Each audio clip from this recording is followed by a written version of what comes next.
Have any of you noticed that Alien Covenant is the movie the marketing was trying to trick us into thinking Prometheus was going to be? Regardless, this film aims to give us answers as to where the aliens come from and is being directed by Ridley Scott, who is responsible for the beloved original Alien from 1979, but he was also responsible for Prometheus.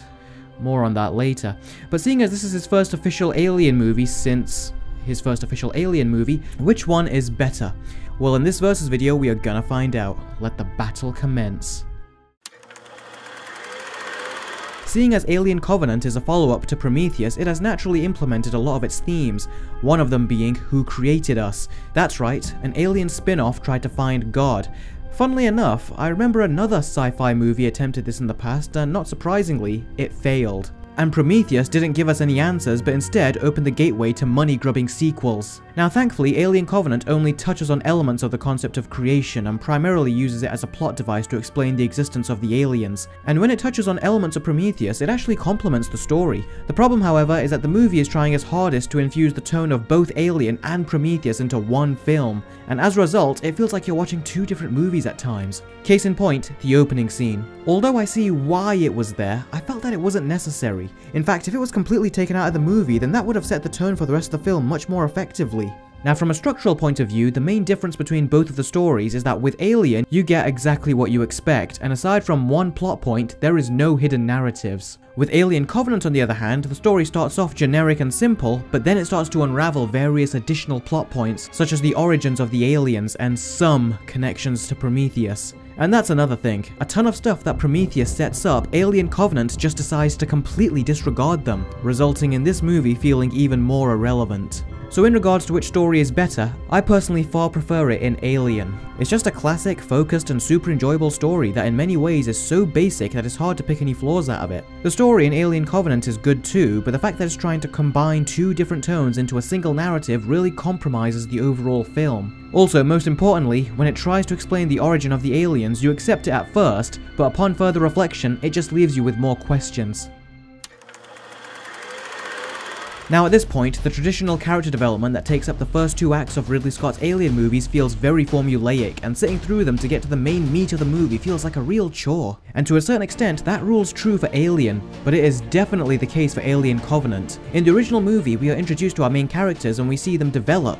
In Covenant, there is no such development or introduction. We are just thrown right into a random death scene, and the movie wants us to feel for our main protagonist who is mourning over the death of her loved one, but I felt nothing. If we were given some development, then this could have worked, but it doesn't, and consequentially you don't care if the characters survive or not. You actually care for the characters in the original and you want to see them stay alive. You get no such feeling in Covenant. Now in all fairness, the characters aren't bad, but when compared to the original they are incredibly disposable, and it doesn't help that they broke two of the simplest rules in surviving a horror movie. There are certain rules that one must abide by in order to successfully survive a horror movie. For instance, number 1. You can never have sex. Sex equals death, okay? Number 2, you can never drink or do drugs. Let's party. Now with regards to our main character for Alien, we have Ripley. She possesses all the qualities of a leader. She's strong, follows procedure to a T, and she doesn't take crap from anyone. And much like a leader, she tries to maintain her composure in front of the team, but sometimes the stress does get to her and she breaks down. And adding vulnerabilities like this to her character really makes her seem like a real person and not someone who was obnoxiously written in a script, unlike some other characters that come to mind. Seeing as I am the eldest of 5, I tend to relate to authority figures in movies or TV shows on some level when they're done right, and I can say with conviction that Ellen Ripley is a strong and very well written protagonist. As for Alien Covenant, our main character is a woman called Daniels, played by Catherine Waterston, and although she wasn't bad, she wasn't good either. I suppose the most disappointing thing about her performance is that she could have been replaced with any other actor and the movie wouldn't have been any different. In fact, it could have actually been better. Also, anytime she shouts and screams, she annoyed the crap out of me. That and her boyish haircut. In all seriousness though, Daniels comes off as a character that was written to be the smart and suspicious one out of the crew, and even though she does have her kick-ass moments, she doesn't hold a candle to how real and fully developed Ripley was. She just comes off as a cliché. The qualities that are supposed to make her special have been done in countless other horror films, and as a direct result, she just comes off as completely uninspired. In my opinion, the only character that Alien Covenant does better is the android. We get 2 of them as opposed to 1, and they are both played by Michael Fassbender, and he is far more memorable and interesting than Ash, but due to spoilers I won't say any more than that. So in regards to which movie has superior characters, I do prefer them from Alien. You care for them, they are far more memorable, and you genuinely want to see them survive. That is something I cannot say for Alien Covenant.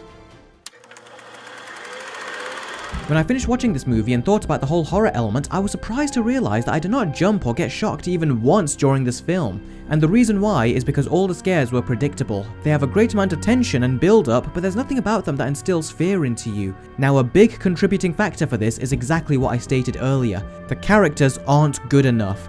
If you look back at the first 2 Alien movies, you initially wanted to watch people get killed by the alien, but once you got to know them, you didn't want any of them to die. Well, most of them anyway. But in Alien Covenant, I'm just waiting for these guys to be alien food, and as a result, I'm not rooting for them, I'm rooting for the alien, and that shouldn't happen. But seeing as it has, it doesn't just compromise the characters, it compromised the horror element too, and that is a big problem. Now, Alien for the longest time was actually known for being one of the scariest movies ever made, and although it probably was, it definitely isn't anymore. Don't get me wrong, it's well made and certainly ahead of its time, but what scared audiences back in the day isn't necessarily that scary now, and I find myself enjoying Alien rather than simultaneously being afraid. That being said, it should be noted that Alien for the longest time held a reputation as being one of the scariest movies ever made, whereas I can't imagine that Alien Covenant is going to hold a reputation at all. Now, one thing that both of these movies have in common, which does add to the horror element, is the environment. Practically all of the locations in this movie feel real and organic, and that's down to Ridley Scott's directing style. He wonderfully makes use of real locations and gigantic sets to fully immerse his actors and audience into the world he's setting up. Only this time, that still couldn't save the incredibly dull horror in Covenant. So yeah, if you haven't figured it out already, Alien by far has the superior horror. Now, in the original Alien, the facehugger looks disgustingly awesome, but something I've always taken for granted is that the movie never really established how they move. We learnt that in the sequel, but all we knew at the time of the first Alien is that they jump and latch onto your face. Now, in Alien Covenant, the facehuggers are made with a mix of CGI and practical effects, and this is an awesome combination as these things come across as much more real and insect-like. By far, they were the scariest part of the movie to me. There are also some awesomely cringeworthy shots of the human body being infected or damaged, and they were so uniquely done. Although why these scientists would come to a planet they know nothing about and not wear any helmets or protective gear is anyone's guess. And as for the actual alien itself, well, in the original Alien it was a guy in a suit, and whenever it was being filmed at close range it looked amazing. When compared to the sequels it looks a little stiff, but it's easy to look past that.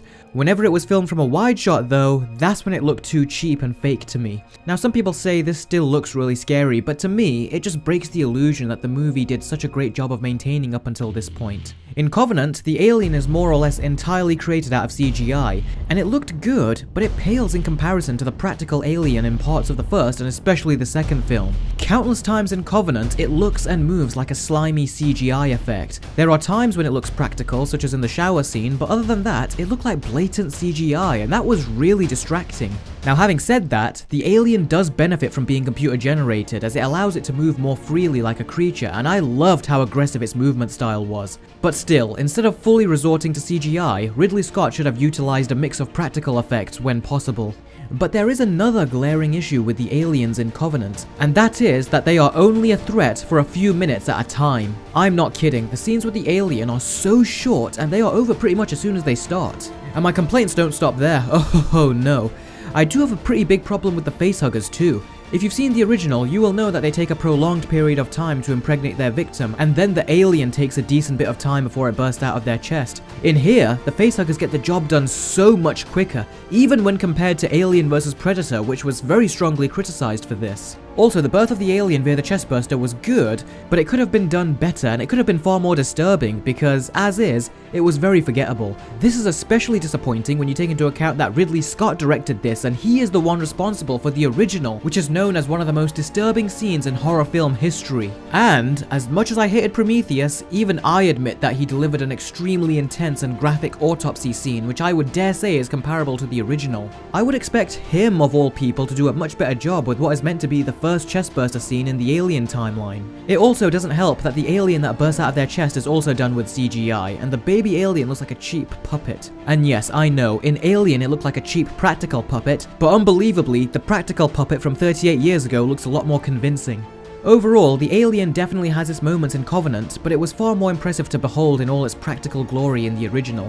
I don't mind if the Alien is made with CGI, but they have to make it look convincing and authentic, as CG has demonstrated that it can do this. But unfortunately, that was not illustrated here.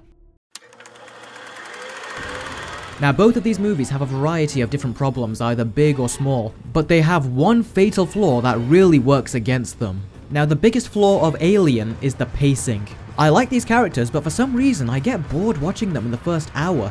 Now, it's not unbearable, I can sit through it, but I'm not enjoying myself, which is odd because, as I said, I like these characters. So the first hour of this movie really drags to me, and anytime I think of putting it on, I'm always kind of put off because I know I have to sit through the slow stuff before the movie actually gets going. Now, Alien Covenant's biggest problem is how it ended. Ridley Scott says he has 4 more Alien movies planned, and as a result, Alien Covenant ends in such an abrupt manner that you can't help but feel conned. And it is a damn shame because I was really enjoying and getting into the movie in the last third, and then it pulls this nonsensical ending out of its ass just so Hollywood can make a ton-load of sequels to milk more money out of. Seriously, despite what Ridley Scott has been saying in his recent interviews, this seems less like a director's decision and more like a studio decision. And when you compare the ending to the crap that the studios have pulled before, it all adds up. The best way to sum up these two movies is that Alien is something we didn't know we wanted and we enjoyed it, and Alien Covenant is something I wanted but was largely disappointed by it. It's time for the scores. Alien gets a 7 out of 10, and Alien Covenant gets a 5. Alien feels like a complete package. It established itself at the very beginning, picked a simple concept, and ran with it for 2 hours. If Covenant was a standalone movie with no agendas to create money-grubbing sequels, then it would have provided legitimate answers and had a much better feeling of closure.